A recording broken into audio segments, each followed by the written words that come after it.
പണ്ട് ഏതോ ഒരു മലയാള സിനിമയിൽ ഏതാണെന്ന് ഒരു കമൻറ്റ് ചെയ്യുക. ഒരു നല്ല ഞെട്ടിക്കുന്ന വാർത്ത വേണമെന്ന് പറയുമ്പോൾ താൻ വായി തോന്നിയതൊക്കെ എഴുതി ഉണ്ടാക്കിയിട്ട് ഉണ്ടത്രേ ഉണ്ടത്രേ എന്നങ്ങ് ചേർത്താൽ മതി എന്ന് പറയുന്നൊരു ഡയലോഗ് ഉണ്ട്. ഏകദേശം അതിനെ അനുസ്മരിപ്പിക്കുന്ന ഒരു സംഭവമാണ് ഇന്ത്യൻ സിനിമയിൽ ഒട്ടാകെ നടന്നുകൊണ്ടിരിക്കുന്നത്. സാർ, നമുക്ക് ഞെട്ടിക്കുന്ന ഒരു ക്ലൈമാക്സ് വേണം, ഒരു ഗംഭീര ക്ലൈമാക്സ് ആയിരിക്കണം, വൺ എൻഡിങ് ആയിരിക്കണം എന്നൊക്കെ പറയുമ്പോൾ താൻ ആ സെക്കൻഡ് പാർട്ട് അങ്ങോട്ട് അനൗൺസ് ചെയ്യടോ എന്ന് പറയുന്ന പരിപാടി അതിപ്പോൾ കുറേ സിനിമകളിലായി. ഈ സിനിമയിലും അത് കണ്ടു കഴിഞ്ഞപ്പോൾ ഒന്ന് പറയണമെന്ന് തോന്നി. ഹലോ മമ്മി എന്ന സിനിമയെക്കുറിച്ചാണ് നമുക്ക് സംസാരിക്കാനുള്ളത്. ഐശ്വര്യലക്ഷ്മി, ഷറഫുദ്ദീൻ, ജോണി ആൻ്റണി, ജഗദീഷ്, അജു വർഗീസ്, ബിന്ദു പണിക്കർ തുടങ്ങി നമുക്ക് പരിചയമുള്ള നിരവധി മുഖങ്ങൾ ഒരുമിച്ച് ചേരുന്ന ഒരു സിനിമയാണ്. സാൻജോ ജോസഫിൻ്റെ തിരക്കഥയാണ്, വൈശാഖ് എലൻസിൻ്റെ സംവിധാനമാണ്. ഈ സിനിമ കണ്ടു തുടങ്ങി കുറച്ചങ്ങ് കഴിഞ്ഞപ്പോഴേക്കും എൻ്റെ മനസ്സിൽ ആദ്യം തോന്നിയത് ജോണി ആൻ്റണിക്ക് ഒരു ഷെയ്ക്ക് ഹാൻഡ് കൊടുക്കണം എന്നുള്ളതാണ്. അങ്ങനെ ഷെയ്ക്ക് ഹാൻഡ് കൊടുത്തിട്ട് അദ്ദേഹത്തിനോട് പറയണം, സർ എത്രയും പെട്ടെന്ന് കുറച്ച് ഗംഭീര തമാശ സിനിമകൾ സംവിധാനം ചെയ്യണമെന്ന്. രണ്ട് കാരണങ്ങളാണ്. ഒന്ന്, അഭിനയിച്ചുകൊണ്ടിരിക്കുന്ന എല്ലാ വേഷങ്ങളും ഏകദേശം ഒന്ന് തന്നെ, വളരെ പ്രഡിക്റ്റബിൾ ആയിട്ടുള്ള ഒരേ ബോഡി ലാംഗ്വേജ്, ഒരേ ഡയലോഗ് ഡെലിവറി. അതായത് ആ വേഷവും സിറ്റുവേഷനും മാറ്റിയിട്ട് വേറെ ഏത് സിനിമയെ കൊണ്ടുവച്ചാലും എക്സാക്റ്റ് ആവുന്ന രീതിയിൽ ആയിക്കൊണ്ടിരിക്കുകയാണ്. അതിനോടൊപ്പം മലയാളത്തിൽ നല്ല തമാശ സിനിമകൾ ഉണ്ടാവുന്നില്ല എന്നുള്ളതാണ് വാസ്തവം. ഒന്നോ രണ്ടോ ഇടങ്ങളിൽ ചിരിക്കാനുള്ള അവസരം തരുന്ന സിനിമയൊക്കെ കോമഡി സിനിമ എന്ന് വിളിക്കേണ്ട ഒരു ദുരവസ്ഥയിലൂടെ പ്രേക്ഷകർ കടന്നു പോയിക്കൊണ്ടിരിക്കുകയാണ്.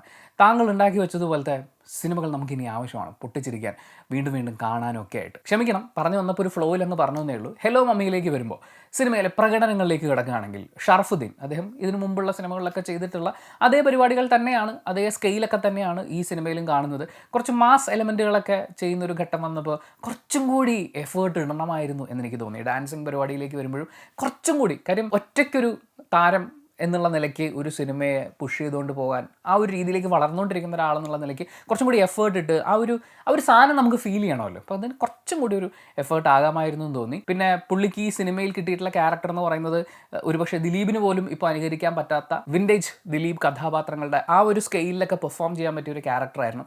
പക്ഷേ ക്യാരക്ടർ മാത്രം അങ്ങനെ ആയിട്ട് കാര്യമില്ലല്ലോ, സിറ്റുവേഷനും ഡയലോഗ്സും ഒക്കെ അതിനെ സപ്പോർട്ട് ചെയ്യുന്ന രീതിയിലാവണ്ടേ. പക്ഷേ ഉള്ളതുകൊണ്ട് ഓണം പോലെ ഷറഫുദ്ദീൻ കൊണ്ടുപോയിട്ടുണ്ട്. ആൻഡ് ഐശ്വര്യലക്ഷ്മി, ജഗദീഷ് രണ്ടുപേരും ഒരുമിച്ച് പറയുന്നതിൻ്റെ കാരണം ഈ സിനിമയിൽ വളരെ ഇമോഷണലി നമ്മളെ കണക്ട് ചെയ്യേണ്ട ഒരു എലമെൻ്റ് ഉണ്ട്.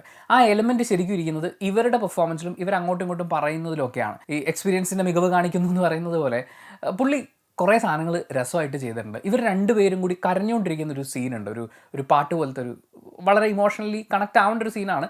അത് അത്ര ഭയങ്കര സംഭവമായിട്ട് തോന്നിയിട്ടില്ലെങ്കിൽ പോലും compared to the other segments വളരെ നല്ലതായിട്ട് എനിക്ക് തോന്നി. പിന്നെ നേരത്തെ പറഞ്ഞ പോലെ ഇവരുടെയൊക്കെ അഭിനയത്തിനെ അളക്കാൻ മാത്രമുള്ള ഒരു വേഷമോ ഒന്നും ഉണ്ടായിരുന്നില്ല ഈ സിനിമയിൽ. സിറ്റുവേഷൻസും ഡയലോഗ്സും ഒക്കെയാണ് കുറേ കൂടി എഫക്റ്റീവ് ആകേണ്ടിയിരുന്നത് എന്ന് എനിക്ക് തോന്നി. പക്ഷെ ഉള്ളത് അവർ രസമായിട്ട് ചെയ്തിട്ടുണ്ട്. പിന്നെ ബാക്കിയുള്ള എല്ലാവരും അവരൊക്കെ കാണുമ്പോൾ നമുക്ക് പ്രെഡിക്റ്റ് ചെയ്യാൻ പറ്റും. ഇപ്പോൾ അജു വർഗീസിനെ കാണുമ്പോൾ മണ്ടത്തരങ്ങളൊക്കെ പറ്റിക്കൊണ്ടിരിക്കുന്ന ഒരു ആവറേജ് ബുദ്ധിയുള്ള ഒരാൾ, എല്ലാത്തിലും കാര്യമില്ലാതെ ആവശ്യമില്ലാതെ ഇടപെട്ടുന്ന അങ്ങനത്തെ ഒരു പുള്ളിയുടെ ഒരു ക്യാരക്ടർ ലൈൻ എടുത്ത് നോക്കിയാൽ ഇങ്ങനത്തെ കുറച്ച് സ്വഭാവ സവിശേഷതകളുണ്ട്. അപ്പോൾ പുള്ളിനെ കാണുമ്പോൾ നമ്മൾ അതാണ് എക്സ്പെക്ട് ചെയ്യുക, അത് തന്നെയാണ് ഡെലിവറി ചെയ്തിട്ടുള്ളത്.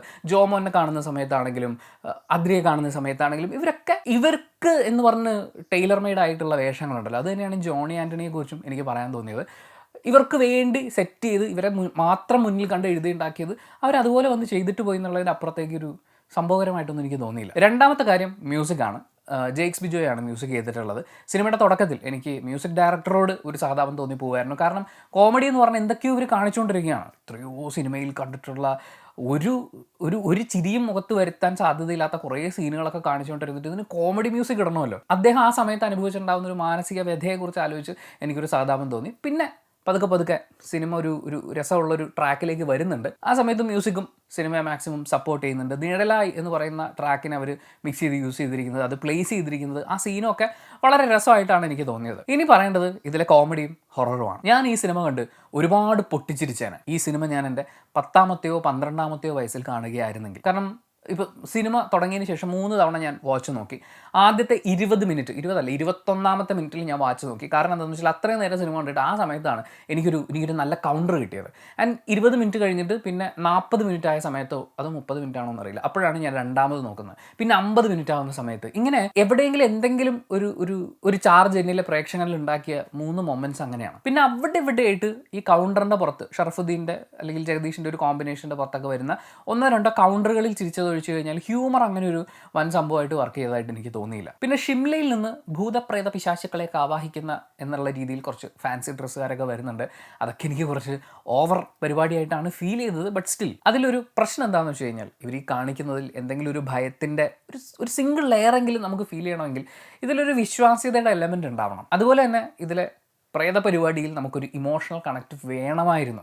അതാണ് ഈ ഹലോ മമ്മി എന്ന് പറയുന്നതിലെ ആ മമ്മി എന്ന് പറയുന്ന ഒരു ഫാക്ടർ. പക്ഷെ അത് ഈ പറഞ്ഞ പോലെ ഇമോഷണലി എനിക്ക് ടച്ചായില്ല. ഈ പേടിയുടെ ഒരു ലെയറും കിട്ടിയില്ല. അതുകൊണ്ട് തന്നെ നമ്മൾ ഈ ഭൂൽബുലയൊക്കെ കാണുന്നത് പോലെ അങ്ങനത്തെ ഒരു ഫീലായിരുന്നു. ആൻഡ് ഇതിലെ ക്ലൈമാക്സിലേക്ക് വരുമ്പോൾ കുഞ്ഞു കുഞ്ഞു സാധനങ്ങൾ എന്നിലെ ഈ പഴയ കുട്ടിക്കാലത്തുള്ള കുറച്ച് സിനിമകൾ കണ്ടതിൻ്റെ ഒരു നൊസ്റ്റാൾജിക് എലമെൻ്റൊക്കെ ഉണർത്തുന്നുണ്ടായിരുന്നു. നിങ്ങൾ ഈ ഹേയ് സുന്ദരി എന്ന് പറയുന്നൊരു സിനിമയുണ്ട്, പഴയ പടമാണ്, ഡബ് ചെയ്ത് മലയാളത്തിൽ വന്നിട്ടുള്ള പടം. ആ സിനിമയൊക്കെ കണ്ടിട്ടുള്ള അല്ലെങ്കിൽ കുട്ടിക്കാലത്ത് ആ സിനിമ കണ്ട സമയത്ത് ഒരു കോരിത്തെരിപ്പൊക്കെ ഉണ്ടായിട്ടുള്ള ഒരാളാണ് നിങ്ങളെങ്കിൽ ഇതിലെ ആ ഒരു ക്ലൈമാക്സ് പോർഷനിലേക്ക് വരുമ്പോൾ എന്തോ എവിടെ ഒരു നൊസ്റ്റാൾജിക് എലമെൻറ്റ് നമ്മളെ കിക്ക് ചെയ്യും. ആകെ മൊത്തത്തിൽ എന്നിലെ പ്രേക്ഷകന് ജസ്റ്റ് കണ്ടിട്ട് മറന്നു, അതിൻ്റെ അപ്പുറത്തേക്ക് പ്രത്യേകിച്ചൊന്നും അവശേഷിപ്പിക്കുന്ന ഒരു സിനിമയായിട്ട് തോന്നിയില്ല എന്നുള്ളതാണ് വാസ്തവം. ഒരു പക്ഷേ നിങ്ങളുടെ വീട്ടിൽ കുട്ടികളുണ്ടെങ്കിൽ, കുട്ടികൾ എന്ന് പറഞ്ഞു കഴിഞ്ഞാൽ കാര്യങ്ങളും കഥയൊക്കെ കണ്ടാൽ ഏകദേശം മനസ്സിലാവും. പിന്നെ ഇങ്ങനത്തെ കുറച്ച് സംഭവങ്ങൾ, പഴയ വിൻറ്റേജ് ദിലീപ് കോമഡികൾ എന്നൊക്കെ നമ്മൾ പറയുന്ന, ഒരാളുടെ ഇടി കൊണ്ടിട്ട് അയാൾ പറന്നുപോയി 2-3 സാധനങ്ങളൊക്കെ മറിഞ്ഞ് വീഴുന്നു, അയ്യോ അമ്മയെന്നൊക്കെ പറഞ്ഞ് പേടിച്ച് ഇങ്ങനെ ഓടുന്നു, ഇങ്ങനെയൊക്കെയുള്ള കുറച്ച് സംഭവങ്ങളൊക്കെ കാണുമ്പോൾ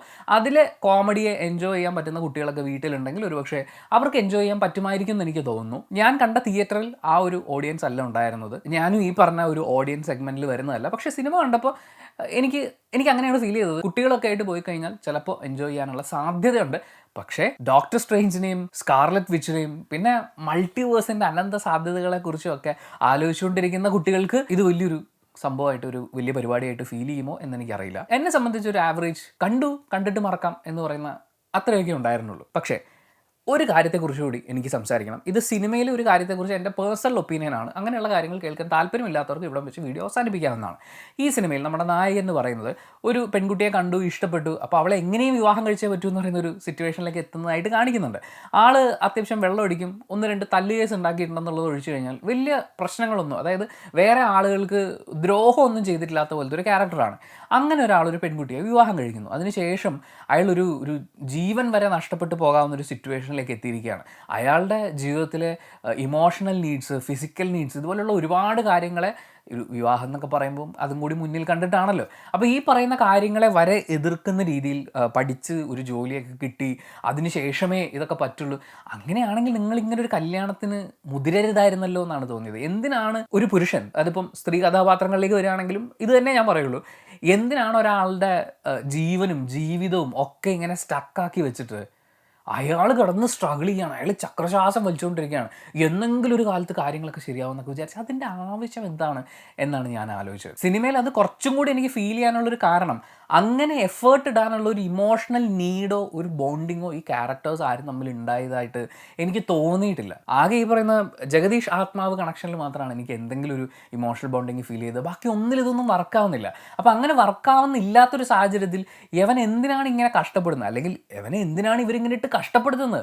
എന്നിട്ട് ഒരു പെർട്ടിക്കുലർ സീനിൽ ആ നായകനെതിരെ നായിക ചൂടാവുന്ന, ചോദ്യം ചെയ്യുന്ന കാര്യങ്ങളൊക്കെ കേട്ട് കഴിഞ്ഞപ്പോൾ എനിക്ക് മൊത്തം ആ സ്ട്രക്ചറിനോട്, ആ കഥാ സന്ദർഭത്തിനോട് തന്നെ ഒരു അകൽച്ച ഫീൽ ചെയ്യാണ് ചെയ്തത്. നിങ്ങൾക്ക് ഇത്രയൊക്കെ ബുദ്ധിമുട്ടായിരുന്നെങ്കിൽ നിങ്ങൾ കല്യാണം കഴിക്കാൻ പോരതായിരുന്നു എന്നാണ് എനിക്കതിലെ സ്ത്രീ കഥാപാത്രത്തിനോടും പറയാൻ തോന്നിയത്. എനിവേ, ഇതൊരു പേഴ്സണൽ ഒപ്പീനിയൻ മാത്രമായിട്ട് എടുക്കുക.